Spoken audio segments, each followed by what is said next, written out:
বাচ্চারা কিন্তু প্রতিদিন এক খাবার পছন্দ করে না, মাঝে মাঝে তাদের খাবারে ভিন্নতাও আনতে হয়। ওয়াও! সুতরাং আজকে আমি আপনাদের সাথে শেয়ার করব আমার 2.5 বছরের বাচ্চাকে সকালবেলা রুটিনে আমি ঠিক কি কি খাবার দিয়ে থাকি।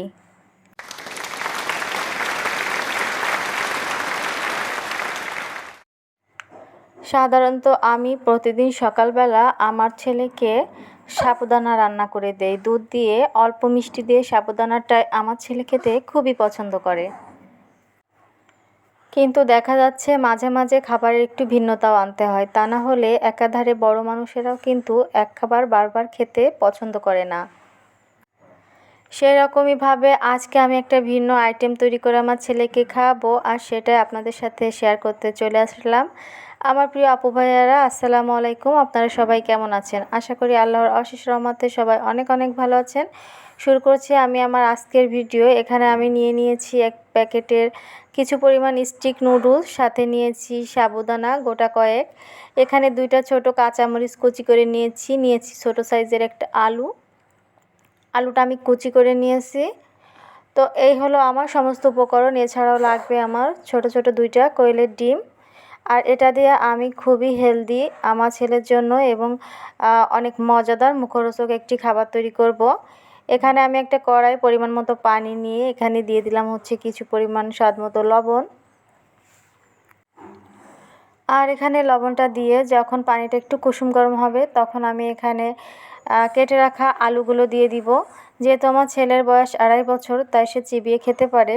তো যাদের ছোট বেবি আছে তারা কিন্তু এখানে আলুগুলো আগে থেকে একদম সিদ্ধ করে নিতে পারেন। তো এই খাবারটি কিন্তু একদম 10 মাস থেকে শুরু করে 5 বছর বয়সী পর্যন্ত যে কোনো বাচ্চাকেই কিন্তু দেয়া যেতে পারে এবং খুবই স্বাস্থ্যসম্মত, এবং দেখা যাচ্ছে যে বাচ্চার কিন্তু ওয়েট বৃদ্ধি করবে এই খাবারটি খেলে, সেই সাথে কিন্তু যথেষ্ট মজাও পাবে। আলু দেওয়ার পরপরই কিন্তু আমি বাকি উপকরণগুলো দিয়ে দিয়েছি, নুডলস, তারপর হচ্ছে সাবুদানা। তো এরপর হচ্ছে পানিটা দেখতে পাচ্ছেন অনেকটা শুকিয়ে গিয়েছে, আর এটা কিন্তু আমার হাফ সিদ্ধ হয়ে গেছে। এখন আমি এখানে আরও কিছু পরিমাণ পানি অ্যাড করব। এভাবে অল্প অল্প করে পানি অ্যাড করতে হবে যতক্ষণ না পুরো জিনিসটা ভালো মতো সিদ্ধ হয়ে যায়। তো এরপর হচ্ছে আমি এখানে ঢেকে দিব। তো যদি কেউ চায় এখানে হচ্ছে কালারের একটু ভিন্নতার জন্য চাইলে একটু হলুদ ব্যবহার করতে পারে। তো এখানে সামান্য একটু হলুদ আমি দিয়ে দিব। দিয়ে কিন্তু সেমভাবে আমি আবারও ঢেকে দিয়ে এটা রান্না করে নিব।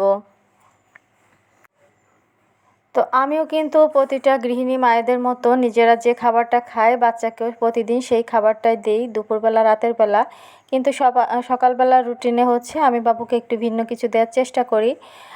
তো সেই ক্ষেত্রে হচ্ছে প্রতিদিন সাবুদানাটাই দেই, আর মাঝে মাঝে একটু এটা সেটা রান্না করে দেই, কারণ সবারই তো আসলে প্রতিদিন এক খাবার খেতে ভালো লাগে না।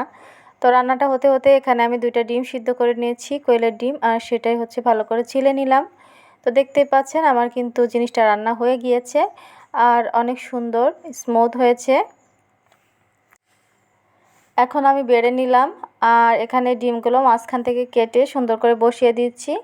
একটু ঠান্ডা হওয়ার পর কিন্তু আমি এগুলো বাবুকে খাইয়ে দিব। তো আপনারা চাইলে কিন্তু আপনাদের বাচ্চাকেও এভাবে খাবার খাওয়াতে পারেন।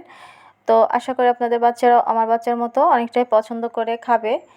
তো এই জন্য শেয়ার করলাম যে অনেক মায়েরা আছে চিন্তায় থাকেন বাচ্চাকে ঠিক কী খাবার দেবেন। তো আপনারা চাইলে কিন্তু এই টেস্টি এবং হেলদি ফুডটি দিতে পারেন আপনাদের বাচ্চাকে। তো দেখা হবে নতুন কোনো ব্লগ ভিডিও নিয়ে। সে পর্যন্ত সকলে ভালো থাকবেন, সুস্থ থাকবেন। আর আজকের ভিডিওটি কেমন লেগেছে অবশ্যই কমেন্ট করে জানাবেন। আল্লাহ হাফেজ।